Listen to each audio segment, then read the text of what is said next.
दोस्तों नमस्कार, आप सब कैसे हैं। आप सभी को बेस्ट नॉलेज में हार्दिक स्वागत और अभिनंदन है।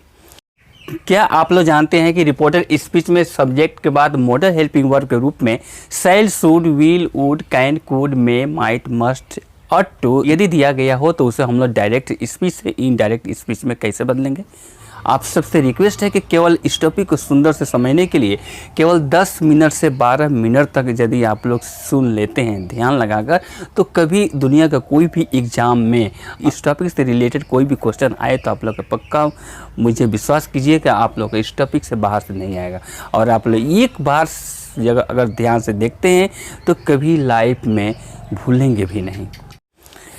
Friends, do you know if model helping verbs shall, should, will, would, can, could, may, might, must or to are reported speech, how will be change from direct speech to indirect speech?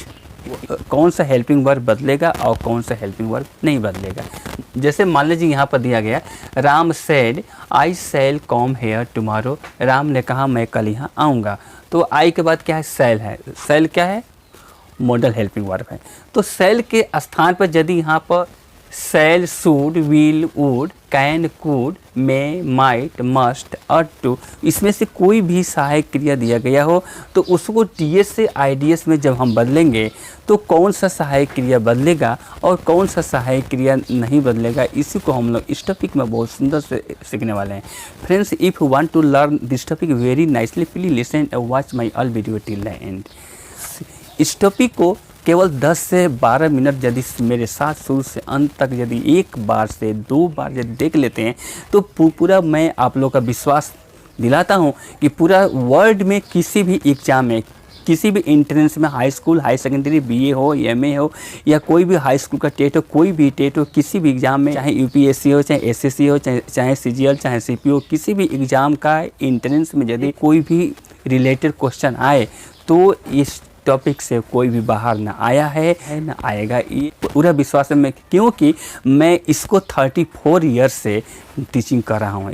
मुझे 34 years का experience है grammar का पढ़ाने का, इसलिए मुझे पूरा विश्वास है। मैं आज तक जो भी एग्ज़ाम में देखा हूँ मेरा इस रूल से बाहर से कोई दिया भी नहीं है। तो आप लोग इसलिए आप लोग विश्वास के साथ इस टॉपिक को सुंदर से सीखिए कि ताकि आप लोग कोई भी एग्ज़ाम में इससे बाहर से ना आएगा भी नहीं। और एक बार से 2 बार यदि अच्छा से आप लोग देख लेते हैं तो आप लोग का माइंड में हमेशा के लिए बैठ जाएगा, कभी भी बाहर नहीं होगा। इसलिए आप लोग ध्यान से सुनिए और इससे सीखिए। और देखिए आप लोग के सामने में यहाँ पर है Ram said I shall come here tomorrow. तो Ram said that he would go there the next day. अब यहाँ आप लोग सोचेंगे कि यहाँ पर आई का ही कैसे हुआ है, यहाँ पर वुड कैसे हुआ, यहाँ गो कैसे हुआ, यहाँ देयर कैसे हुआ, ये द नेक्स्ट डे कैसे हुआ। मैं इसके बारे में आप लोगों को मैं सुंदर से समझा रहा हूँ। ये हमारा आज का टॉपिक जो है नरेशन का पार्ट 4 है। इसके पहले हम लोग पार्ट 1, पार्ट 2, पार्ट 3 भली भांति सुंदर से सीख चुके हैं, बता चुके हैं चेंज ऑफ पर्सन के बारे में कि यहाँ पर first person, second person, third person रहेगा तो कैसे बदलेंगे। यदि कोई भी फर्स्ट पर्सन यहाँ पर I, we, I, me, my, mine, we, us, our, ours होता है तो इसको हम लोग चेंज करते हैं रिपोर्टिंग स्पीच का सब्जेक्ट के अनुसार। यहाँ पर सब्जेक्ट जो होगा इसके अनुसार बदलेंगे। यानी कि राम है तो राम क्या है, मेल है तो मेल के लिए यहाँ पर ही हो जाएगा। और शैल होगा यहाँ पर ना, शैल होगा तो वो भी वुड में चेंज करेंगे और विल रहेगा तो भी वुड में चेंज करेंगे। यानी कि शैल का भी वुड और विल का भी वुड। और कैन का होता है कुड और मे का हो जाता है माइट। कम का होता है गो और हेयर का होता है देयर, टुमारो का होता है नेक्स्ट डे। तो मैं इसी टॉपिक में मैं बताऊंगा कि दिस का दैट, हेयर का देयर, कम का गो, हेंस का देन, जस्ट का देन कैसे होता है। यहाँ शैल का होता ही है, शैल का वुड, विल का वुड, कैन का कुड, मे का माइट, मस्ट कभी बदलता है और कभी नहीं भी बदलता है। तो इसके बारे में हम लोग नेक्स्ट वीडियो में सीखने वाले हैं। शुड, वुड, कुड, माइट और ऑट टू, ये जो 5 सहायक क्रिया है ये चेंज कभी नहीं होता है। डीएस से आईडीएस में यहाँ पर यानी कि आई के बाद क्या है, यहाँ पर शैल है ना, यहाँ पर शुड होता, वुड होगा, कुड होगा, माइट होगा, अगर और टू होगा, शुड, वुड, कुड, माइट और टू, ये पांचों में से कोई सहायक अगर यहाँ रहेगा तो उसे डीएस से आईडीएस में बदलेंगे तो किसी भी रूप में इसे चेंज नहीं करेंगे। चेंज करेंगे तो किसको चेंज करेंगे? शैल का वुड में, विल का वुड में, कैन का कुड में, मे का माइट में, और मस्ट कभी बदलेगा, कभी नहीं बदलेगा। इसके बारे में हम लोग बाद में सीखने वाले हैं सुंदर से।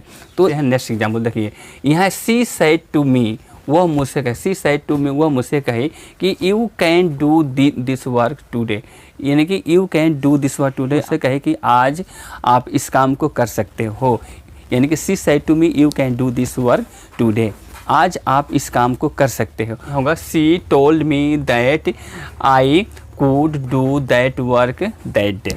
अब यहाँ पर देखना है कि यहाँ से टू का टोल्ड कैसे हुआ है। कमा के बदले दैट तो होगा, यू का हो गया, आई कैन का हो गया, कुड, यानी कि सी सेड टू मी, वह मुझसे बोली कि you can do this work today, आज आप इस काम को कर सकते हो। तो ये होगा सी टोल्ड मी दैट हो गया। अब ये हो गया आई could do that work that day. अब यू का हो गया आई, कैन का हो गया कुड, और डू का डू, दिस का हो गया दैट, और वर्क का तो वर्क होगा, और टुडे का दैट डे हो गया है। तो कैसे हुआ, यानी कि सी सेड टू मी, तो सी told me that I could do that work that day. तो ये हम बता चुके हैं आप लोगों को कि सेल का भी वुड होगा, विल का वुड होगा, कैन का कुड होगा, मे का माइट होगा, और शुड, वुड, कुड, माइट और टू कभी नहीं बदलेगा डीएस से आईडीएस में चेंज करने पर। कभी भी डीएस से आईडीएस में चेंज करने के पड़े और ये model helping verb should, would, could, might और टू आए तो उसको हम लोग चेंज नहीं करेंगे। केवल चेंज करेंगे सेल को वुड में, विल का वुड में, कैन का कुड में और मे का माइट में, मस्ट को कभी बदलेंगे, कभी नहीं बदलेंगे। इसको हम लोग को सीखना है नेक्स्ट वीडियो में सुंदर से, ठीक है। तो अब सीखना है नेक्स्ट टॉपिक की दिस का दैट, हेयर का देयर, कम का गो, हेंस का देन, दीज का दोज, एगो का बिफोर, जस्ट का देन, नाउ का then, this morning that morning, this evening that evening, today that day. Yesterday का होता है दो, द डे बिफोर या प्रीवियस डे, टुमारो का नेक्स्ट डे, नेक्स्ट डे का फॉलोइंग डे। और ऐसा कोई भी आए, देखिए यहाँ पर दिस का दैट, हेयर का देयर, कम का गो, इसमें कुछ है दिस, हेयर और दीज और दिस इवनिंग, दिस मॉर्निंग और टुडे, ये कभी बदलेगा, कभी नहीं बदलेगा। इसमें ये जो 5 वर्ड ऐसा है कि ये समय के अनुसार बदलता है और कभी नहीं भी बदलता है, कभी बदलेगा कभी नहीं बदलेगा। क्या दिस, दीज, हेयर और today, this morning, this evening, ये कभी बदलेगा और कभी नहीं भी बदलेगा। दोस्तों यदि आप लोगों का वीडियो अच्छा लगा हो तो आप लोग इसे लाइक कीजिएगा, शेयर कीजिएगा, ज़रूर कीजिएगा, क्योंकि लाइक करने में, शेयर करने में आप लोग का कुछ भी मेहनत नहीं है, केवल टच करना है। लेकिन हम लोग का एक वीडियो बनाने में बहुत मेहनत लगता है, बहुत टाइम लगता है। इसलिए आप सबसे रिक्वेस्ट है कि आप लोग के लिए हम लोग इतना मेहनत करते हैं तो आप लोग कम से कम देखिए, दिल लगाकर, फ्री में बिना पैसा का देखना है। तो इसे आप लोग कम से कम देखने पर यदि आप लोग को अच्छा लगता हो तो आप लोग इसे लाइक कीजिएगा, अपने दोस्तों के पास शेयर भी कीजिएगा, और अभी तक इस चैनल को सब्सक्राइब नहीं किए हैं तो सब्सक्राइब कर दीजिएगा। और तो इसे आप लोग सब्सक्राइब अवश्य कीजिएगा, क्योंकि सब्सक्राइब करने से हम लोग का वीडियो, जब भी वीडियो हम लोग अपलोड करते हैं तो आपके पास तुरंत पहुंच जाता है। ठीक है, जय हिंद, जय भारत, वंदे मातरम।